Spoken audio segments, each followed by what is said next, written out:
C, confidence. R, resilience. O, optimism. W, willpower. N, non-negotiables. Peace family, Ernestine Morrison again, and I'm back with another episode of Beneath the C.R.O.W.N. Confidence, resilience, optimism, willpower, and non-negotiables. And today, I have the pleasure of having Miss Maria Legarda. That's how you have to say her name. When you say her name, you have to roll the R. Maria Legarda. Yes. Who is a phenomenal actress, amongst, I'm sure, many other things. No. First of all, do you see this beautiful face? What? Look at this smile. She didn't pay for her smile. I paid for mine. Look at this smile. Braces count. Hey, braces were a check. Okay, so you did count. You did pay. Yes, we did.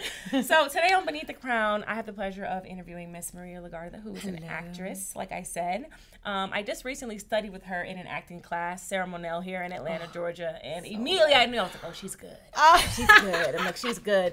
She did her first scene, and I was like, oh yeah, she's amazing. No, I was a fan. No, literally. You know what? It was really funny. So funny story. So I had heard of you. I had seen you on like my Instagram feed. Okay. About a year and a half ago. Okay. And I remember going through Instagram, and guys, I kid you not, I was like, I want to be friends with her.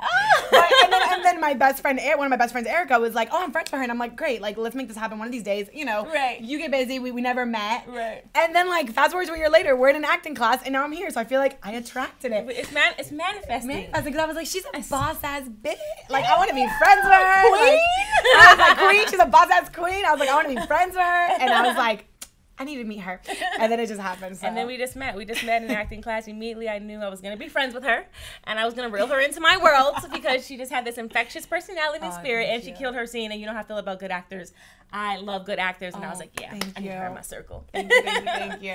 So, and then I find out that you just recently booked a big role on Ambitions on the O Network with Will Packer and Oprah, of course. Tell me about that experience and how it all happened. Oh my God. So that was a really fun experience. So I got the call on Tuesday, 11 a.m. 10 a.m. I'm sorry. I'll never forget it. I was on my way to actually a callback for a commercial. Okay. And my agent calls me and he's like, hey, good news. They want to do a chemistry read with you for Ambitions. I was like, great. And he's like, but it's in LA tomorrow. I was like, I'm sorry, sir, what? Okay. I can't just get in my car. Like, I got to book a flight. And he's like, yeah. And I was like, and he's like, look, you know, Maria. Wait, had you auditioned first? Yeah, I had sent in an audition about a month ago. Yeah, just sent in my tape. And he was like, look, and we hadn't heard back, and I was like, oh, whatever. I had forgotten about it. So that's why it was also kind of random. I hadn't heard about it. And then I was like, okay. And then I was thinking, and he's like, look, it's a chemistry read. It's one of those things that you should be in there for. And I was like, you're like, I just looked at the flight prices. I said, dig into the pockets. I said, that's $1,000 flight. Oh my God. So my best friend Erica, that you know, also got the same director session, and we said, you know what, let's get it. Like, because I had set for myself, I told myself, I said 2018 is going to be the year that I am not knocking on doors, I am knocking them down. So I got to get in these damn doors, and I got to get what's mine. I don't care. Yeah. Book it or not, I'm going out there, because what I don't want to feel is that I let a job go because I didn't show up. Yeah. You know what I mean? I was like, charge it on my credit card, let's go. So I was out on a flight that night at 10 o'clock at night. Mind you, we're on the plane. Me and Erica, since we're best friends, we're like, great, we're going up for the same role. Let's do this together. You guys are going up for the same role. We're going up for the same lead role. Oh, wow. But we're best friends. We've always supported each other. Right. I just wrote a post about it not too long ago, and I was, we just really support each other. So we get on the flight. Girl, it is 9 p.m., and my agent's like, hey, I'm trying to get the sides. I'm trying to get them. We don't have sides. You didn't even have sides at 9 We don't have p.m.? sides. We don't have sides. Oh my gosh. My flight leaves at 10 p.m. Wait, tell everybody what sides are, so if you don't know what sides are. It's your lines for your audition. So my audition's the next day. I know I'm going to be in the room with producers, with directors, with casting. Everybody's going to be in the room, executives. And I don't even know what I'm saying. I'm like, what am I saying? I don't know. So me and Eric are like, we don't know. My agent's like trying. He's like, he's not like forgetting. He's just working really hard. They haven't sent him anything. You know how it is. And we get on the flight. And we on the flight, and we have no lines. We don't know what we're saying. I don't even know what time my audition is at the next day. I just know I'm on a flight to LA. Oh my gosh. I'm landing in LA. It's gonna be 3 a.m. Atlanta time. My heart's like pumping listening to this story. Girl, so we're on the flight, and I'm like, it's been 2 hours, and I'm like, you know what, Erica? I'm paying for Wi-Fi. I gotta log in to see what happened, because it's a long flight from here. Right. I log in, bam. My audition time was like 9:30 a.m. And we had just gotten our script, which was like 3-4 pages. I can't remember. It was a pretty lengthy. Wait, what time did you land? Technically 3 a.m. LA time. I mean, I'm 12 o'clock at night LA time. Oh, so you were there the day before the audition? Yes. Okay. I mean, So my audition was that morning, the following morning. Gotcha. so it was like 3 o'clock Atlanta time, 12 LA time. And we land at 12. And then, so on the plane, we finally get the sides. We're reading them. So we're like, start reading them. We start rehearsing, going over it. We're breaking down the script. We're exhausted. We're just on a plane, like learning the lines. We get to where we're staying. We stay up till like 2 a.m., 2:30, just going over the lines. And Erica has to be ready by 9. Pages. I think it might have been a little bit, I'm not sure exactly how, it was a lengthy, like it was a pretty good, and above anything, you know, you're going for a lead character, so you know, you're not going in, you have to come in with like a lot going on, you know, like I'm not going for a smaller role, so we knew we just kind of had to bring it. So we're just going over lines, we're reading lines, we're breaking down our own separate ways, and then we wake up the next day. Erica's audition was earlier than mine, and then we wake up the next day and we're like, all right, let's get it. Just do it. And I literally tell everybody, I'm like, I feel like this is truly God teaching me, like, trust yourself. Because I called my coach and I said, hey, can you coach me on Skype early in the morning tomorrow? He said, I got you, whatever. He called, and I felt God telling me, I brought you here, trust yourself. Right. You know, as actors, I think sometimes, and as artists, I think sometimes we get the opportunities and we're like, oh my God, but like, are we ready? Are we ready? You know? But like, I want to be the best, you know? And then you're like, trust yourself. And I heard God saying, trust yourself. To make a long story short, because I don't want to ramble, my coach ended up being like, hey, I just got booked on something. I have to leave that morning. Oh, wow. And I'm like, and I felt God just be like, I told you, you're going in there. Right. I get to Will Packer's office, and it's a really interesting thing when you get there and you look around, and it's a lot of actresses that you've seen on shows that you like. One of them was actually my mentor that was in there. Her name is Doris Morgado, talented Latina actress. I've admired her work for a long time. Erica, who at this point has already had a guest star. You know, I feel at that moment like I am the least qualified person in the room. Oh my I'm the youngest, and I have the least credits. Yeah. And when I tell you, EJ, I tell everybody this, it was that moment where I felt the devil try to get in my head and say, you're not meant for, like, what are you doing here? You're an imposter. They're going to find out that you're not that good. I went in the bathroom and I prayed. And I said, God, you brought me here for a reason. Give me the strength, shine through me, and let's go.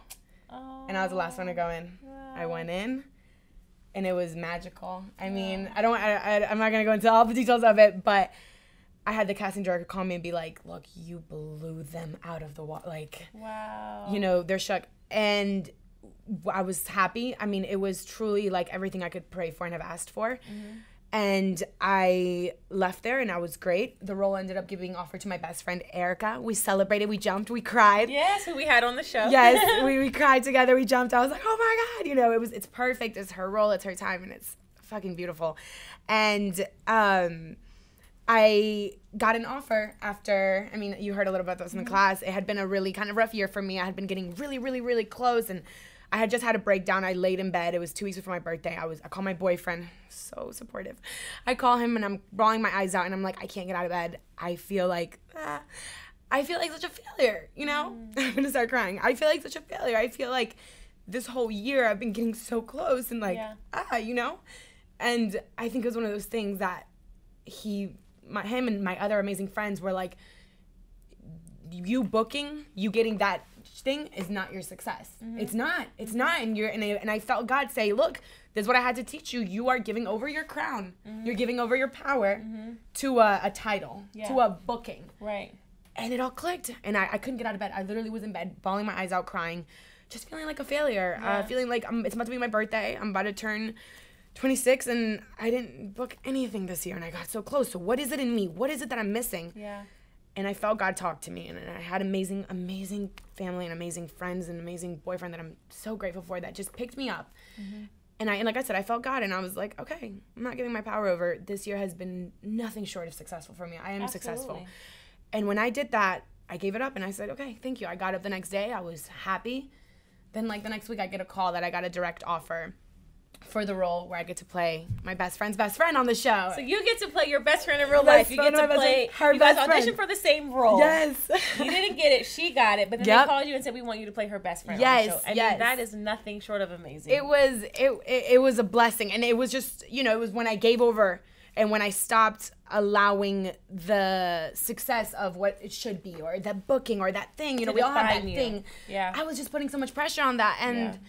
And I gave over my power. I gave over my power to something outside of me. And I had the most amazing, I was like, what? They were like, yeah, they made a direct offer. They didn't even release it. And then I went in and I did my thing. And writers and everybody was like, we want to be bringing this, we want to make this character bigger. We want to we have plans for this. And I was like, oh my God, you know, so I'm ecstatic about what's coming. Wow. I'm super excited. Yeah. I was running up Stone Mountain. I think I may have said this in another episode, but I was running up Stone Mountain here in Georgia, and like this last 100 meters of Stone Mountain, it's like it's real steep, girl. And I'm just bending over, and I just want to stop. And this random person who I didn't even know walked by me and said, "Keep going. The devil works harder the closer you get to the finish line."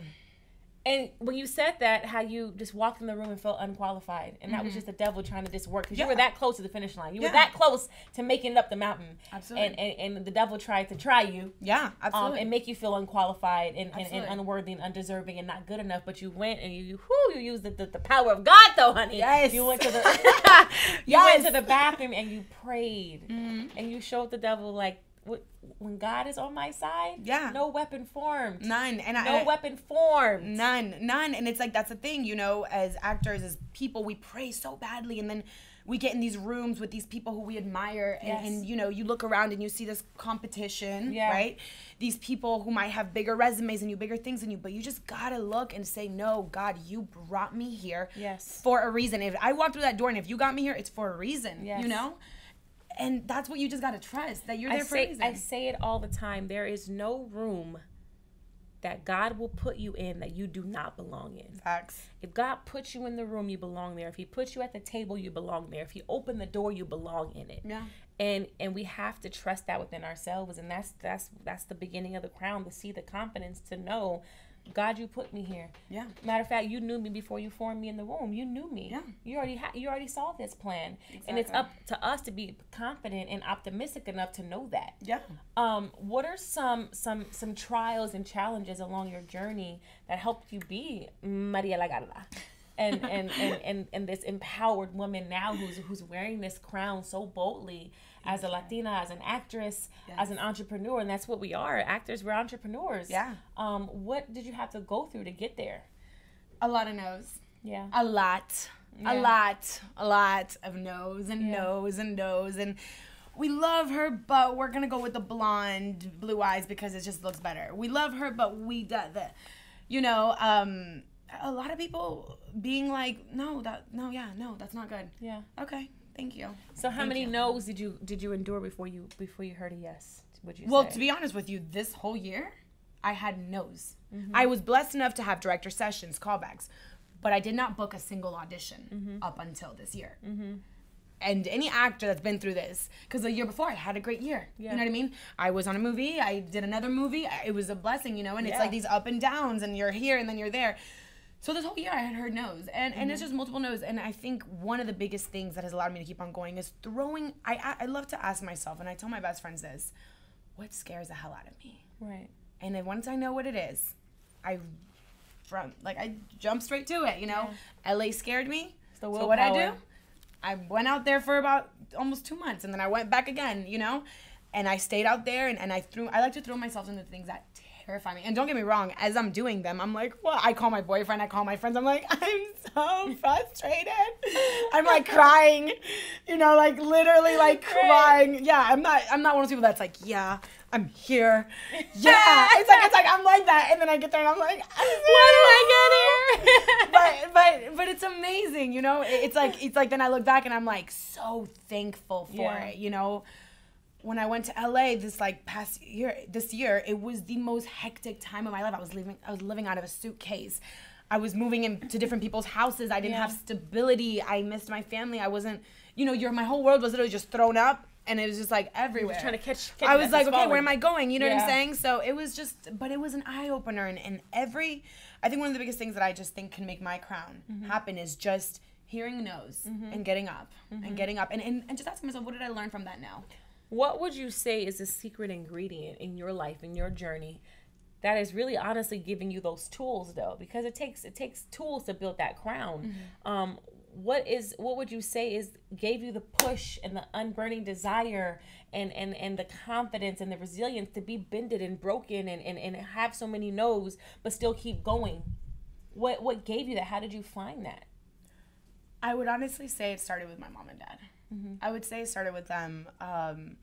Like you told the viewers, I'm from Colombia, and we came here when I was really little. My mom and dad came here to a new country. We didn't. None of us spoke English. Wow. We had no money coming in, and my parents were just, all they wanted to do was give us a better life, you know. And they were like, "There's nothing for you guys over there." We didn't have money in Colombia, so they just wanted to give us a better life. So they came out here, and my mom worked as a cleaning hotels, and my dad worked in construction, making $7 an hour. Wow. And we had very no money, but that we had love, you know. I never felt unloved, and we didn't have a lot of money, but it felt so full because I had family that was so like, you're here and we brought you here, so you're gonna do whatever it is that you want to do, and you're gonna do great. And anytime I felt really scared, my mom's been like, I came to this country with not a damn dollar in my pocket, 3 kids, you know, 3 kids, and not knowing the language, not knowing what's gonna happen.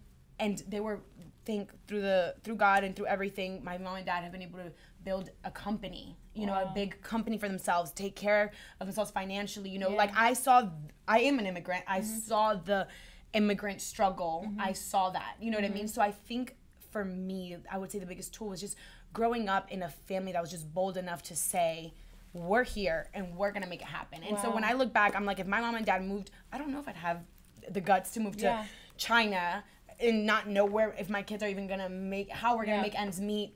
But I think it's just knowing that no matter what, we're gonna make it work. Because I know how to work. I know that if I gotta work, hey, roll my sleeves up, let's work. Get it done, right. We're gonna get it. You know what I mean? So your parents played a very integral role in showing you the example of what hard work looks like. Absolutely. What having that undying, burning desire to win. And really your world changed. You came from Colombia. Yeah.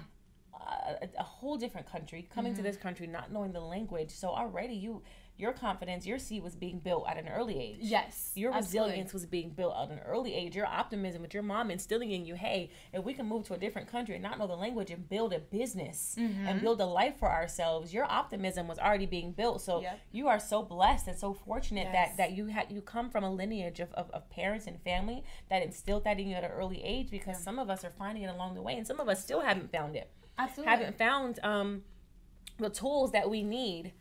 Actually, not even finding the tools, because God already puts the tools in you, but not finding the path that you have to take to use the tools and find the tools to build this crown. Yeah. So that's so awesome. You have such infectious energy. Thank you. And such a beautiful smile. Thank you. I can tell you are a fighter.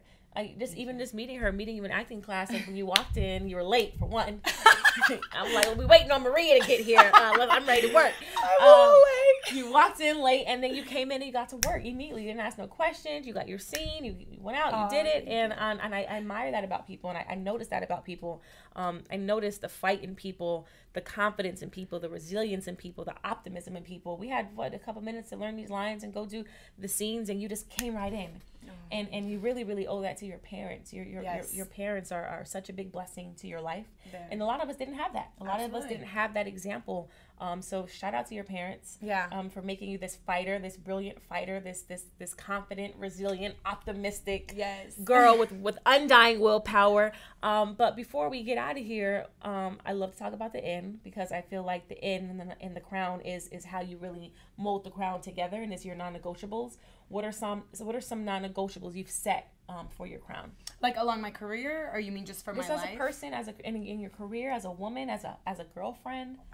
Non-negotiables for me, I will not negotiate having my energy drained, having negativity around me. That's just not negotiable to me. If I'm gonna be any relationship, any friendships, and I tell people this all the time, it's a matter of having those energies around you be right with what your view is in life. You know, if you want a lot out of life, you got to have people that want that and more. You know what I mean? Like, I can tell you that every single friend I have in my group inspires me.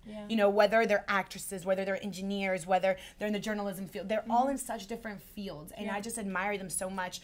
And so for me, a non-negotiable is definitely, I will not have people on my team who do not have the right energy, aligned to their purpose, who are positive, who are go-getters, you know? I get it. We all get sad. We all go through moments. Like, I've called my best friends depressed, and they pick me back up, you know? They're not going to sit there and be like, yeah, you know, you should quit. Maybe, girl, maybe get another job. How do you find the confidence to set those boundaries with people? If someone comes around you with draining, heavy energy, how do you have the confidence to say, hey, I don't allow this energy into my energy? I think I just literally don't allow him, and I won't hang out with him again. Like, I think it's like my energy and how you're gonna make me feel. Like, if I am around you and I feel drained by the time I'm done hanging out with you, I know I can't hang out with you for long periods of time. Like, no, let's say if I gotta work around with somebody that, you know, we have to work for whatever reason, I know what I have to the mindset I have to be in when I'm gonna be with that person. You know what I mean? And then I act accordingly. But I think, to me, energy and mindset and goals, that stuff that, like, that group, I think your friendships, your relationships will make you or break you. Absolutely. And I tell people that all the time. I'm like, you can be the most talented you can be, but if your energy's not right and you're hanging out with people that are not in that mindset, it's going to be real hard. Yep, I agree. Because you're not living at your purpose. You know, you're not with people that are on your purpose. And for me, it's all about having people that I feel God is bringing in my life that feel good. And I don't mean friends that fuel you. Yeah, I don't mean friends that are going to be like, you're great. I want friends that are going to be real with me. No, you know what? You messed up. Yeah. Hey, you know, that's wrong. Those are the friends and the people I want. Right. But it's just women and friendships and relationships that inspire me. Yeah, that, like, that's the key. Make me be like, oh my God, you did that, girl. Let's go. You know, because I think when you have friendships that people around you that do it, you know, it's like when Erica booked her series regular, I was like, yes, girl, let's go, I'm ready. Let's wake up. You know what I mean? When another one of my really good friends, you know, left a job to do another job, I was like, yeah, you know, I think it just gives you, it fuels you. Absolutely. You know what I mean? Absolutely. So that for me is not negotiable. Well, you remind me a lot of myself, just a fighter, just a fighter. Yes. And I love having you on the show because your story is a lot different from some of my other guests that I've had on. Whereas, you know, your parents really instilled it in you at a young age, to have that crown, to wear that crown, wear it proudly, fight for what you want, go after for what you want, and don't take no for an answer. And I love that. So with you being this, I want you to leave us with this. With you building your crown at a very young age and really walking into it really fully now, and being this brilliant fighter that you are. Thank you. What is one thing that you didn't have coming into it that you have now? What is one thing that I didn't have coming into? What is one thing that you didn't have that you have at the table now?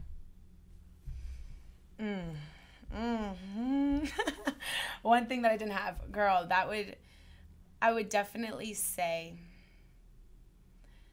that one thing that I didn't have is I didn't realize my own power. I gave over my power, you know. Like I said, I gave over my power this year, and I had been doing it up until then. I was letting the outside of a booking, of a title, of if I'm not a series regular, if I'm not this by this, then I'm that. I gave that. I allowed the outside to determine the success. Yes. And that is something that I genuinely learned November 29th, like the day of my birthday. Wow. I just truly understood. I'd heard people talking about it, and I think I was like, oh, well, I heard them talk about it, so I get it. But it's not until you go through it and you hit that low where you're in bed crying, feeling like a failure, that you realize, like, what am I giving my power over to, you know? Yeah. I had so much to celebrate and so much to be successful about. So that is one thing that I can say, is I was giving over my power. I didn't realize that, like, the success and that it was all already, I mean, it was happening through other ways, but I was giving my attention to the one thing that I thought was success. So what you're leaving with now, what you have now that you didn't come to the table with, is these things don't validate you.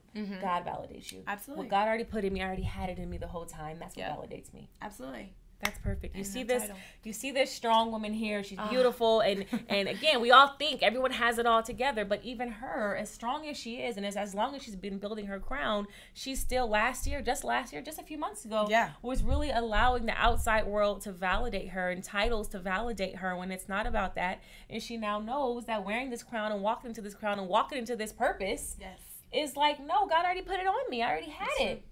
I put this on my Instagram the other day. Remind them the only validation you ever needed was from God. That's true. And you've more than built your crown. I mean, I don't have enough crowns to give you. No, are you kidding? Listen, but here's the thing I believe, right? I believe that, you know, yes, you have your crown, I have mine, but I think we might have our crowns, but I believe our crowns will always have little jewels added to it. Oh, you know absolutely. what I mean? We've built them. Yes. As women that we fight. And I think women always fight. Women are badass, okay? Yeah. Women, we're always fighting. But I think we're constantly adding jewels. So I think my crown is never finished. Yeah. You know, we're adding jewels. I think you add jewels every year. Different jewels every month, you know, through relationships, through friendships, through trials. So we all have crowns. We're just the importance is to get the foundation built. You can have the jewels. The jewels are gonna come. The diamonds, the sapphires. Hey. But your foundation is built, and I'm so grateful that you came on my show and trusted me and opened up to me. Thank you. I'm so excited about what you have in the future. Let them know when Ambitions airs. Ambitions will air on March 19th, I believe. I know it's March for sure. I don't know if it's 19th, but I know it's March. On the OWN network. Yes. So watch out for Maria Legarda. What's your character's name? Perla. Perla. Yes. Perla on the OWN network on Ambitions. And her good friend, Miss Erica Page, was also on the show, will be joining her. So we all have to tune in together and rally and support the OWN network, support Miss Maria Legarda, and stay tuned for so you have earned your crown. Oh my god, I want to have a crown. Can I borrow this for my birthday next year? You can't. I need it back though. Oh, girl. Confidence, resilience, optimism, willpower, and non-negotiable. Stay tuned for the next episode of Crown.